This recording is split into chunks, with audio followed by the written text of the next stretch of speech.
Title: I got bullied for being a mudblood by the blood purist in Slytherin, so I decided to break their whole house. My name is Ethan White. The day my Hogwarts acceptance letter arrived was a moment I'll never forget. It was the year of 1983, in the middle of April. I was sitting at our worn-out kitchen table, surrounded by my family, when an owl flew in through the open window. It dropped a letter onto my plate, sealed with a strange wax seal bearing the Hogwarts crest, surprising all of us.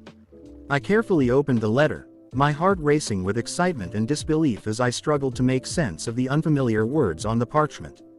The letter told me I was a wizard and that I had been accepted to Hogwarts School of Witchcraft and Wizardry. It was a revelation that turned my world upside down. Some days later, I met the school teacher, a certain Professor Flitwick, a small little man.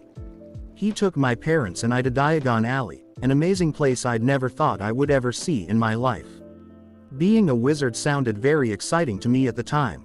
In the days leading up to September 1st, I worked tirelessly to decipher the magical books I had hastily purchased in Diagon Alley.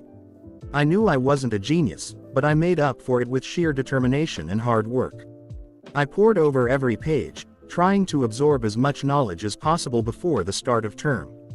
My parents, although initially bewildered by the sudden turn of events, supported me in their own way. They gone with me to purchase additional school supplies and listened patiently as I stumbled through explanations of spells and potions. On the day of departure, I stood nervously on platform 9 3/4 at King's Cross Station, clutching my wand tightly in my hand. The Hogwarts Express loomed before me, filled with bustling students and chatter. I boarded the train, my mind racing with a mix of excitement and apprehension. The journey to Hogwarts was a blur of introductions and nervous conversations with other first-year students. I met fellow Muggle-borns like myself and students from magical families, all of us sharing a sense of wonder and curiosity about the magical world we were about to enter. I also met some people, who after asking my name, looked at me strangely. It felt very rude and made me uneasy. As we arrived at Hogsmeade Station and made our way to the boats that would take us across the Black Lake, I couldn't help but feel overwhelmed by the grandeur of Hogwarts Castle. The sorting ceremony awaited us, where we would be sorted into one of the 4 houses. When my turn came, I approached the sorting hat with a mixture of nerves and determination. I knew that despite my lack of magical knowledge, I had always worked hard to help anyone in need. As the hat was placed on my head, it whispered words of wisdom and insight, acknowledging my dedication and perseverance. Asking it to put me in Gryffindor, the house of our legendary headmaster, the hat denied me, telling that while I was courageous, my qualities lay elsewhere. Seemingly stuck between either putting me in the Hufflepuff house or in the Snake house, it finally told me that it would be glorious to see me liberate my full potential in the Snake Den. Seeing how the Slytherin members weren't looking kindly at me, I begged him not to put me there. Finally, it called out, "Hufflepuff." The cheers and applause from the Hufflepuff table filled me with a sense of belonging and relief. I had found my place at Hogwarts, in the house known for loyalty and hard work. And so, my journey as a Hufflepuff began, ready to embrace the magical adventures and challenges that lay ahead. I was excited to explore the world. Or so I thought at the time. School was hell. The shadow of the recent Voldemort era loomed heavily over Hogwarts, casting a dark and palpable tension that colored every interaction within the castle walls. It was in this charged atmosphere that my first encounter with bullying occurred, leaving a bitter taste of discrimination and prejudice that tainted my initial excitement for magical education. The whispers and sneers began subtly, as if testing the waters of hostility. I could feel the eyes of pureblood students lingering on me with thinly veiled disdain, their glances loaded with silent judgment. At first, I tried to dismiss it as mere curiosity or misunderstanding, but it soon became evident that I was being singled out for my Muggle-born heritage. It started with derogatory remarks muttered under their breaths as I passed by in the corridors, words that cut deeper than any curse. Mudblood. The word made me feel so dirty, as if denying my whole existence as trash. The taunts escalated, finding their way into every aspect of my Hogwarts experience.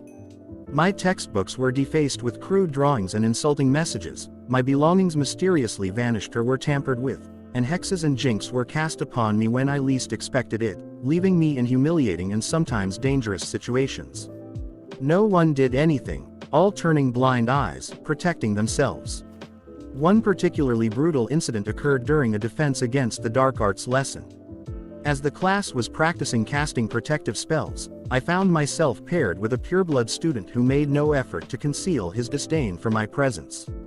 In a calculated move, he intentionally sabotaged our practice duel, casting spells meant to humiliate and belittle me in front of the entire class.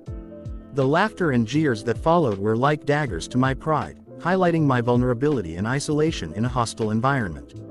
But the worst of the bullying came during a potions class, notorious for its volatile mix of ingredients and high stakes. While me and my partner were trying to make the potion, Marcus Lestrange, a member of a prominent pureblood family known for their allegiance to dark wizardry, saw an opportunity to be petty. With a malicious glint in his eyes, he deliberately sabotaged our potion, causing it to explode. I knew he was the one who did it, even if the teacher blamed us and took house points from us for such idiotic potion brewing. I would never make a mistake in potion, it was the field I felt genuinely talented in. The explosion not only drenched me in a noxious concoction that left my skin burning and discolored for days, but it also sent shockwaves of humiliation and shaming throughout the classroom. The laughter and mockery that followed were deafening, echoing in my ears long after the echoes of the explosion had faded. I wanted to retaliate, to stand up to my tormentors and demand justice, but their numbers held me back. The lingering effects of Voldemort's reign had left deep scars of trauma and distrust among the wizarding community, making it difficult to seek help or find allies willing to stand against the entrenched prejudice and discrimination. Those who genuinely adhered to the pureblood agenda were more than the pureblood. With the number of Muggle-born wizards lacking compared to pre-Voldemort era, I shudder to think of why there are so few of us in those last years. I genuinely hope that they would rather transfer to the magical French school rather than anything else. Hope is food for the miserable and the thirsty. It was a harsh awakening to the harsh realities of the wizarding world, a reminder that even in the aftermath of a dark era, hatred and bigotry could still thrive in the hearts of those who saw themselves as superior. As the bullying intensified, I found myself turning to my fellow Hufflepuffs for support, hoping that our house's reputation for loyalty and kindness would extend to standing up against injustice. However, my attempts to seek help were met with disappointment and isolation. The senior students were preoccupied with preparing for their upcoming exams, their minds consumed by the pressure of academic success. They barely spared me a second glance, their focus squarely on their studies and future careers in the wizarding world. The juniors, on the other hand, seemed more concerned with establishing their own identities within the house, each absorbed in their own social circles and activities.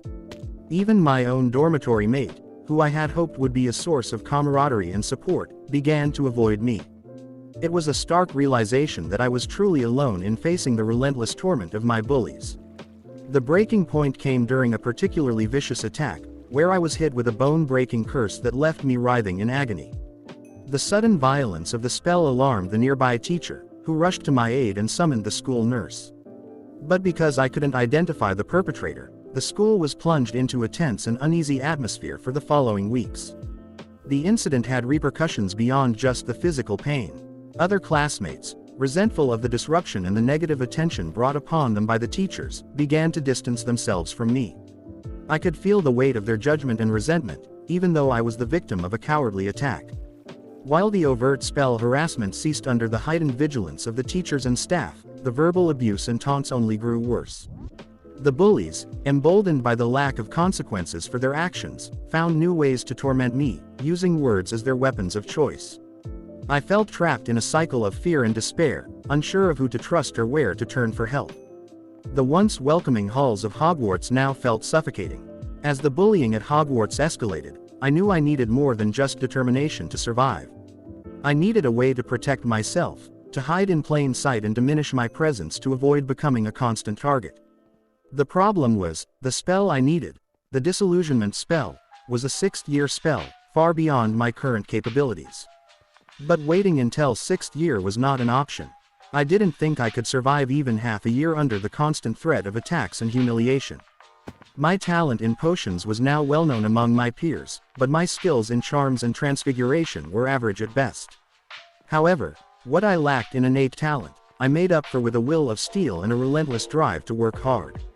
I knew I had to find a way to learn the disillusionment spell, no matter the obstacles. One day, while fleeing from a group of bullies, I stumbled upon a conversation among senior students. They spoke in hushed tones about a secret room on the 8th floor of Hogwarts and how to summon it. It was like a stroke of luck, a glimmer of hope in the midst of adversity. Armed with this newfound knowledge, I scoured the Hogwarts library for any information on the disillusionment spell. It was a daunting task, sifting through dusty tomes and ancient scrolls, but my determination never wavered. Hours turned into days as I pored over every book on advanced charms and concealment magic, taking meticulous notes and practicing spells under my breath whenever I had a spare moment. Finally, after what felt like an eternity of research and practice, I found it, the incantation and wand movement for the disillusionment spell. With a mix of excitement and trepidation, I ventured to the secret room on the 8th floor, following the instructions I had overheard from the senior students. As I stood before the hidden entrance, my heart raced with anticipation. I spoke the intent in my heart and performed the movement required with precision, channeling all of my focus and determination into existence. And then, like a mirage, the room appeared before me, a sanctuary of secrecy and unlimited possibility. I wished for a secret place to train and hide, and here it was. My dormits were too cowardly, so after some nice words, and a promise to help them with potion essays, they promised to keep it shut about me not sleeping in the dorm room anymore. House of Loyalty. Ha! Inside the secret room, I practiced the disillusionment spell relentlessly, pushing myself to the brink of exhaustion and fainting but refusing to give up. Sweat mingled with determination as I poured my heart and soul into mastering the spells, knowing that it was my ticket to survival in such a hostile environment. And finally, after countless hours and days of sweat, blood, and sheer determination, I cast the disillusionment spell successfully. I watched in amazement as my form blurred and faded from view, leaving behind only a faint shimmer of magic. It was a moment of triumph, a testament to the power of hard work and unwavering resolve. Armed with the disillusionment spell, I could finally move through Hogwarts unnoticed, avoiding the bullies and reclaiming a sense of control over my destiny. It was a small victory, but one that gave me hope and renewed determination to face whatever challenges lay ahead. Feeling more confident, I decided to learn the Notice Me Not skill. Even more lucky, I found old notes of an old senior in the middle of the book, and how you could use the spell to subtly fade from the attention, and then with disillusionment spell, fully disappear and hide. I can't think what pushed this senior to modify the spell this way, but I felt truly grateful for it.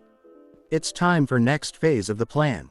As I delved deeper into mastering the disillusionment spell and honing my magical skills in the secret room on the 8th floor, I knew that gaining prestige and respect among my peers was a crucial next step to make life better at Hogwarts. The school needed to change, and for that, I needed prestige and power. And the first step was to excel in all of my midterm exams, earning an E grade in each subject at the minimum. I poured myself into studying, sweating more blood than ever before as I devoured textbooks and practiced spells late into the night. I became a ghost in the hallways, avoiding eating in public and casting the Notice Me Not spell to make myself practically invisible to my bullies. Slowly but surely, they started to forget about me, finding other targets for their cruelty. Other students, too, lost interest in being angry at me. My disappearance from their radar left them with little to gossip about, and soon I became nothing more than a vague memory, a forgotten face in the sea of Hogwarts students. One night, as hunger gnawed at my stomach, I struck up a friendship with a house elf while seeking food. The kindness I showed them touched their hearts, and they offered to help me in return. They told me to call their name if I ever needed food or water in the middle of the night, and it would appear as if by magic. Grateful for their assistance, I used this newfound resource to hide more deeply and study even harder. While my classmates may have forgotten about me, my dorm mates couldn't help but notice my frequent disappearances. One of them, Eric in particular, became genuinely terrified of me, convinced that I was a great dark wizard in the making with my mysterious appearances and disappearances. Last week, he even refused the homework I promised to help him with, telling me there was no need for it anymore. What a weird guy, me, as a dark wizard. Please, I'm the perfect Hufflepuff, hardworking and loyal. Nothing like those slimy snakes. With my newfound ability to move around Hogwarts unnoticed, I started observing my schoolmates more closely. Even the teachers seemed to be affected by my spell, with glimpses of suspicion or curiosity directed my way. I could swear that I caught the headmaster glowing eyes looking in my direction at one point, and Professor Snape almost caught me walking around one night, sending a shiver of fear down my spine. It seemed like I needed to work even harder to maintain my hidden status and continue my quest for prestige and respect among my peers. Being a Muggle-born and half-blood wizard in those times was no easy feat, especially when surrounded by peers who often viewed me with suspicion or prejudice. But I was determined to prove them wrong and carve out my place in the wizarding world, no matter the challenges I faced. I'm not a Mudblood, but a Muggle-born. No blood of mine is dirty, and I deserve to exist here. I deserve the beautiful gift of magic. I will show them that I'm not only better in magic, but even in values. I will carve my name in glory until the sign of it will make them tremble in awe. Anyway, midterm exams are done, and I know I will slay the whole thing. Seeing Professor Snape half smile to my potion making has been a surprise. And even Professor Flitwick complimented my charm spells. I can smell the O coming soon. Back to my schoolmates, the prejudice against Muggle-borns at Hogwarts was stark and undeniable. The teachers, although sympathetic, seemed overwhelmed and limited in their ability to address the deep-rooted biases that permeated the student body. The divide among half-bloods was equally apparent, with some aligning themselves with pureblood ideology and others vehemently opposing it. Within the houses, distinct patterns emerged. Slytherin housed students who were unabashedly blood supremacists, while Gryffindor was seen as a mix of blood traitors, half-bloods, and Muggle-borns, often targeted by the Slytherins, derogatory remarks and ire. Which honestly made it easier for me to hide. Go Griffy, I know you can beat those slimy Snape. Ravenclaw's members were less concerned with blood purity and more focused on intellectual pursuits, although some exhibited Slytherin-like behavior in their quest for knowledge. Hufflepuff, on the other hand, was a chaotic mix, with senior students aware of the targeting of Muggle-borns in their house but feeling powerless to change the status quo. The senior students, especially those near graduation, seemed resigned to the societal norms dictated by pureblood control of the Ministry of Magic. They had been cowed into submission early on and had given up on challenging the established order, despite their awareness of the injustices faced by their peers. In such a volatile and prejudiced environment, it became clear that the cards were already stacked against Muggle-borns and those who opposed blood purity ideology. But rather than succumb to defeat or continue to navigate the treacherous waters of Hogwarts, it was tempting to consider flipping the whole table, disrupting the status quo and challenging the oppressive norms that governed the wizarding world. Who would play a game that's already doomed to fail? It's much better to just play a new one. I wonder how hard it would be to learn Polyjuice. It can't be that hard, right? It seems like obtaining the Polyjuice potion was no easy feat. The potion itself was notoriously difficult to brew, and acquiring the necessary ingredients and instructions required access to the restricted section of the Hogwarts library. This was a daunting task, as strict rules and regulations governed entry into that forbidden area. After much deliberation, I decided to approach a teacher who might be willing to sign a note granting me access to the restricted section. My best bet was the half-famous ex-Or Mr. Burney, and frequently intoxicated defense against the dark arts teacher. Despite his somewhat unreliable nature, I managed to catch him in a particularly jovial mood and persuaded him to sign a note for me, disguised as an autograph. With how drunk he was, he didn't smell the ploy, especially with the subtle use of the Notice Me Not spell lowering my presence. With the note in hand, I ventured into the depths of the library's restricted section. Finding the book on Polyjuice Potion was a challenge in itself, hidden among countless other forbidden tomes and ancient scrolls. But after hours of searching and evading the watchful eyes of Madame Pants, the librarian, I finally located the elusive book. The formula and brewing instructions for the Polyjuice Potion were complex and extensive, requiring precision, patience, and a deep understanding of potion-making principles. It took me days to transcribe the formula accurately, ensuring that every step was recorded with meticulous detail. As I delved into the process of brewing the Polyjuice Potion, I realized that it would indeed be a time-consuming endeavor. The potion required several rare and difficult-to-obtain ingredients, each with its own set of challenges. Moreover, the brewing process itself was intricate and required careful monitoring and precise timing. Considering the time left in the school year and the impending end-of-year exams, I knew that meeting my goal of brewing the polyjuice potion would be a race against time.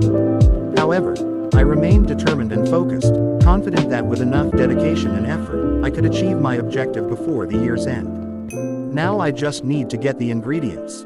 Acquiring the ingredients for the polyjuice potion was not just a matter of finding them, it involved a delicate dance of stealth and cunning. One opportune moment presented itself when Professor Snape was preoccupied with punishing students caught bullying a group of Gryffindor first years. Taking advantage of his distraction, I discreetly slipped into his private stores, carefully selecting the rare and essential ingredients needed for the potion.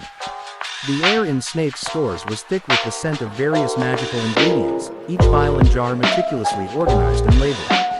I moved swiftly and quietly, my heart racing with the fear of being caught and the thrill of the forbidden. With practiced precision, I gathered the ingredients required for the polyjuice potion, making sure to leave no trace of my presence behind. As I left Snape's stores with my pilfered ingredients hidden safely in my bag, I couldn't help but feel a sense of satisfaction mixed with apprehension. The risk of being caught and facing severe consequences was ever present, but the determination to brew the polyjuice potion and enact my plan to challenge the prejudices at Hogwarts spurred me forward. Back in the safety of my secret room on the 8th floor, I began the arduous process of brewing the potion. Each step was executed with precision and care, my mind focused on the task at hand despite the lingering anxiety of potential discovery. Days turned into weeks as I meticulously tended to the potion, stirring, adding ingredients, and monitoring its progress with unwavering dedication. With each passing day, the potion took shape, its transformative properties promising a means to infiltrate the ranks of those who perpetuated discrimination and prejudice. As the end-of-year exams loomed closer, I worked tirelessly, fueled by a burning desire to flip the tables and challenge the status quo at Hogwarts. I will drag those losers from their arrogant throne, and make them regret being so obvious to their distaste to anything not pure blood. Or die trying. The hat was wrong, I'm totally Gryffindor material. After a daring escape from Mrs. Norris and Filch, I found myself face to face with Bill Weasley, a talented first-year Gryffindor student. His gratitude for my help in evading the caretaker and his cat was palpable as he introduced himself, and I reciprocated in kind. Bill Weasley, with his pure blood status and reputation as a blood traitor in certain circles, was a key piece in my plan to challenge the prevailing prejudices at Hogwarts. As we exchanged pleasantries, Bill's expression turned somber when he realized that I had been the target of bullying earlier in the year, a situation he regretted not intervening in. This guilt, stemming from his house values and personal integrity, was exactly what I needed to leverage in my favor. A pure-blood wizard feeling remorseful toward a muggle born. It was a narrative I intended to exploit to its fullest. Playing it cool, I struck up a friendship with Bill, showcasing my talents in evading detection and impressing him with my resourcefulness. It wasn't long before I broached the topic of an adventure, a risky proposition that could either solidify our alliance or unravel everything. To my delight, Bill's grin was infectious as he accepted my offer, eager for a taste of excitement and rebellion. Leading him to my hidden room on the 8th floor, I watched with pride as his awe and curiosity grew with each revelation of the space. However, Bill was no fool. He questioned why I had chosen to reveal my secret to him and expressed concern about the potential consequences of his newfound knowledge. In response, I assured him of my trust in his integrity and appealed to his sense of justice and desire for change within the school. His interest piqued, I knew I had him hooked. Bill Weasley, with his courage, skills, and determination, would be a valuable ally in my mission to challenge the prejudices and discrimination that plagued Hogwarts. Courage is a complex blend of qualities that Gryffindors embody. It's not just about being fearless, it's about being selfless, resilient, and unafraid to confront challenges head-on. From my observation of typical Gryffindors, they have a unique way of approaching courage. They love the adrenaline rush of taking risks and diving into the unknown, fueled by their daring spirit and willingness to face danger. For Gryffindors, courage means being selfless, ready to put others' needs before their own and act for the greater good, even if it means personal sacrifice. It's about having the inner strength to make tough decisions and the resilience to bounce back from setbacks. Courage also involves being ruthless to one's own being when necessary. This doesn't mean being reckless, but rather having the determination and conviction to do what is right, even if it comes at a personal cost. Gryffindors are known for their boldness and conviction in standing up for what they believe in. Facing danger without backing down is another aspect of Gryffindor courage. They thrive on challenges and are unafraid to confront obstacles, showing bravery in their actions and decisions. Gryffindors are willing to step out of their comfort zones, take risks, and push boundaries to achieve their goals. Even acts that may seem like betrayal can require courage. It doesn't mean that Gryffindor are saint, but the quality of courage is mostly associated to altruistic acts in general. Being courageous for the sake of interest is also a form of courage, but courage for interest is ambition overlapping with desire, which would probably infect the genuine essence of courage. In essence, I can easily end it with Gryffindors being adrenaline junkies in the best sense. They crave excitement and adventure, driven by their courage and daring spirit to make a difference and change in the world around them.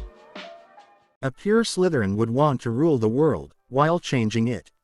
A pure Ravenclaw would love to study the effect of the world changing.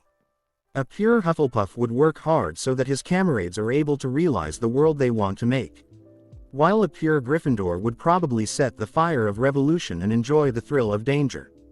With our combined efforts, we could flip the tables and create a more inclusive and just environment for all students, regardless of their blood status or background.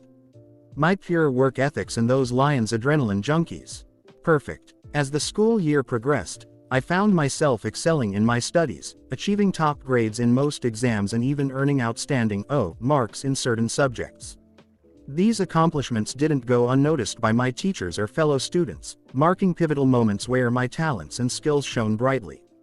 In each test, whether it was in potions, charms, or transfiguration, I consistently outperformed many of my pure-blooded peers, much to their chagrin and loathing.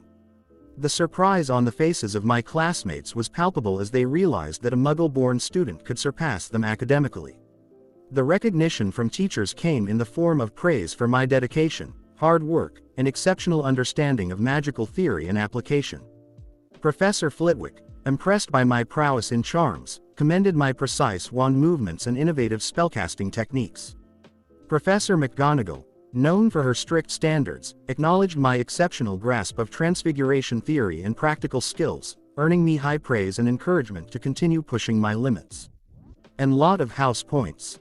As my academic achievements gained traction, so did the respect and admiration from my peers. Slowly but surely, I was being viewed as an unexpected underdog turning into a formidable presence at Hogwarts for the year. Classmates who once overlooked me or underestimated my abilities now sought my assistance and guidance in their studies. The shift in perception was evident during interactions in the common room and during classes. I was no longer just the Muggle-born student, I was someone whose opinion mattered, whose achievements inspired others. Even those who initially harbored prejudice or skepticism towards me couldn't deny the undeniable talent and dedication I brought to the table. Through hard work, determination, and a relentless pursuit of knowledge and mastery, I rose to prominence as a talented trustee of Hogwarts, earning the respect and admiration of both teachers and fellow students alike. But not all were happy for me. The tension went palpable as I caught sight of the red-faced Slytherin students, a sure sign that trouble was brewing. Such an humiliation for them, for a Muggle-born to leave them to dust.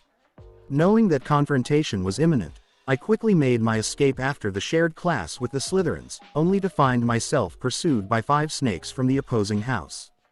Thinking on my feet, I led them to the herbology classroom where I knew the Gryffindor students had just finished their lesson. With a swift turn at the corner, I vanished using the invisibility charm, taking cover and preparing for what was about to unfold. From my hidden vantage point, I watched as the Slytherins confronted the Gryffindors, their tempers flaring and wands raised. Sensing the tension rising, I cast a jinx towards the wall behind the lions, making them trigger happy and setting off a chain reaction of spells from both sides, turning the corridors into a chaotic battlefield. The Gryffindors, with their reckless bravery, fiercely defended themselves, and soon the Slytherins found themselves on the losing end of the skirmish. Amidst the flurry of spells, Bill Weasley spotted me and joined in the fray, adding to the Gryffindors' firepower. Truly a battle worthy of legends, full of legs locking and tongue-twisting jinxes and hexes. Professor Snape would have loved to see his little basilisk being such great warriors. I'm being sarcastic obviously. One particularly memorable moment was when Bill cast a slug vomiting spell at Lestrange, a sight that would stay with me forever. The laughter and cheers of the students echoed through the corridors as the Lestrange boy succumbed to the humiliating effects of the spell. Seizing the opportunity amidst the chaos, I discreetly approached Lestrange, using a notice me not charm to go unnoticed. With a swift motion, I stepped on his wand, breaking it while he was distracted by his unfortunate predicament. The aftermath of the skirmish resulted in point deductions for both houses involved, a consequence of the unauthorized duel that had taken place. Despite the loss of points, the Gryffindors reveled in their victory, and I couldn't help but feel a sense of satisfaction at having turned the tables on the Slytherins, albeit through unconventional means. I obviously didn't lose any point, only Bill saw me, and he was fine with me hiding, already aware of the plan to provoke the Slytherin students. Obviously it wasn't for free, as I promised to brew some pimple-boiling potion for Bill to sell for pocket money to senior students. Bill, I didn't expect you to be so sly. Never mind. Such high-quality thugs are worth all the effort. As May arrived and the final exams drew near, I found myself in possession of 3 crucial hairs from key targets within Slytherin House: the Lestrange boy, Senior Avery Jerome of the 6th year, and Goodwine Jerry of the 7th year. These selections were not random. They were strategic choices based on the intricate dynamics and power struggles within Slytherin House. Avery Jerome and Goodwine Jerry had a long-standing rivalry fueled by their ambitions for Slytherin supremacy. Their feud had brewed animosity and bad blood over the years, making them prime targets for my plan. It took some cunning negotiation, including offering my notes on the Polyjuice Potion, to extract this information from Rosa Laetitia, a 4th-year Ravenclaw known for her greed and loose lips. The Lestrange boy, on the other hand, harbored grand aspirations of becoming the Slytherin king, like Bellatrix Lestrange, a notorious and feared figure even among Slytherin's juniors. His brazen actions and thirst for authority had ruffled feathers and earned him enemies, particularly among pure-blood families with influence in the Ministry of Magic, such as Avery and Goodwine's families. It seems like he had multiple conflicts with the 3rd-year Gregor Knott. Goodwine's father's proximity to the new minister's secretary, a certain Fudge, gave him direct access to the ears of the current Minister of Magic, which is already causing the ire of the Avery family, burned out and already losing political clout after Voldemort's death. By targeting these 3 individuals, each with their own ambitions, alliances, and enemies, I aim to disrupt the established order within Slytherin and potentially gain valuable insights and information that could be used in the future. With the Polyjuice Potion ready and my plan in motion, I prepared to take a bold step towards confronting the entrenched power structures and fostering change within Hogwarts and beyond. Some would ask, what would be the point? Aren't they kids? That would be underestimating the pure blood culture's greed for honor and traditions. How many blood feuds started because of childish interaction in Hogwarts can't be counted in 1,000 of hands over the last millennia of Hogwarts history. And the intricate dynamics of blood feuds and power struggles among young witches and wizards were not to be underestimated, especially in the aftermath of the Dark Lord's disappearance. With a power vacuum left in his wake, rivalries and animosities could escalate rapidly, leading to proxy political wars and clandestine maneuvers. The selection of Avery Jerome, Goodwine Jerry, and the Lestrange boy as targets for the Polyjuice Potion was not just about their current status as students but also a strategic move to exploit the potential for discord and conflict within Slytherin House and beyond. Avery and Goodwine's long-standing rivalry, fueled by ambitions for Slytherin supremacy, had the potential to escalate into a full-blown feud, especially with their ties to influential pure-blood families and connections within the ministry. The prospect of proxy political wars and power struggles through their retainers was a real possibility, as they vied for dominance and control over each other's. The Lestrange boy's aspirations to follow in the footsteps of Bellatrix Lestrange added another layer of complexity. His bold actions and gathering of authority had already stirred tensions and resentment among his peers, making him a volatile player in the power game within Slytherin. While his authority took a hit after last-time humiliation, just his name alone could gather respect in the Slytherin House. By manipulating these rivalries and exploiting the power vacuum, I hope to sow discord and keep them at each other's throats for years to come. Proxy political wars, fueled by ambition, revenge, and the thirst for power, could distract them from perpetuating prejudices and discrimination, allowing for the potential for change and progress within the wizarding world. May they all burn each other. As I cautiously approached Bill Weasley with the hair of the Lestrange boy, explaining my plan and the importance of waiting for my signal before taking action. His task was crucial in sowing discord between Avery Jerome and Goodwine Jerry, two key players in Slytherin House's power dynamics. Bill's role was to plant fake gossip that would stoke the flames of animosity between Avery and Goodwine.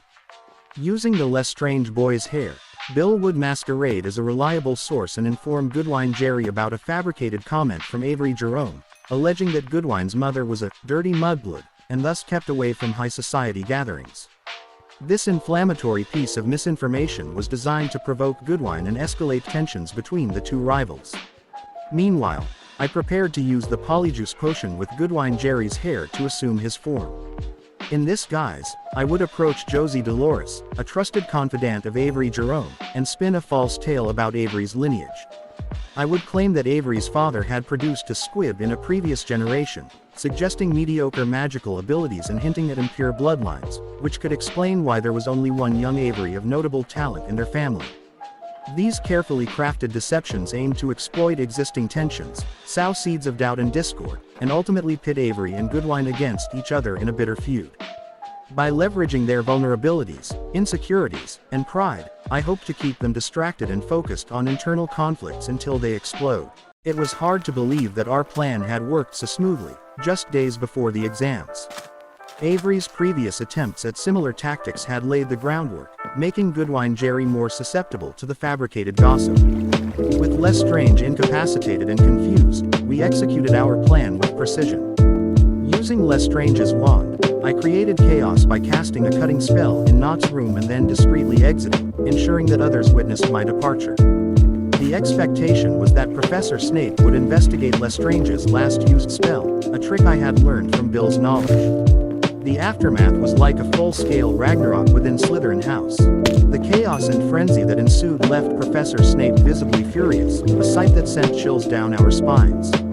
Yet, despite the risk and the potential consequences, there was an undeniable sense of satisfaction in seeing our plan come to fruition.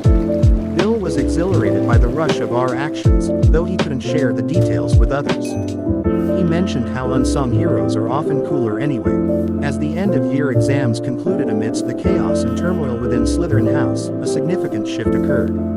The rampant bullying perpetrated by Slytherin purebloods resulted in severe punishments, with Lestrange receiving a suspension and rumors swirling about his transfer to Durmstrang Academy the following year. The conflict between Avery and Goodwine spiraled out of control, escalating into a monumental feud with threats of a blood feud if either party refused to apologize and save face. This clash drew in the retainers of both families, leading to injuries from dark magic and curses that caught the attention of Aurors, who feared the reformation of Death Eater activities. Dumbledore took swift and decisive action, exerting his authority to quell the feud and discipline both families harshly. The repercussions were so severe that it was expected for them to keep a low profile for years to come, avoiding any further scandals or conflicts. The disgrace and shame brought upon Slytherin House, known as the Slytherin Shame, prompted the school board to reassess the situation and take action against supremacist elements within the house.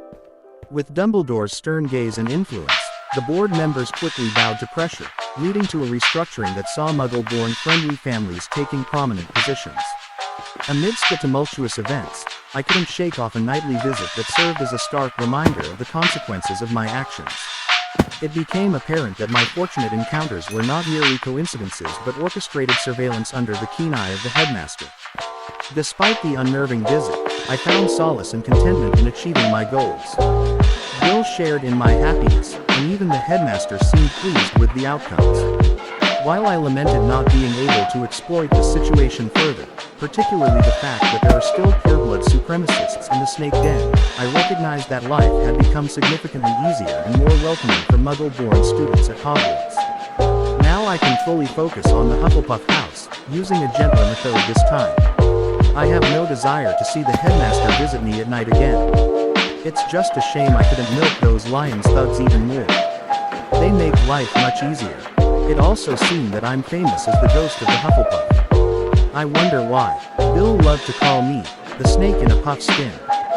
What a crazy guy. I look much better in red than in green. The end.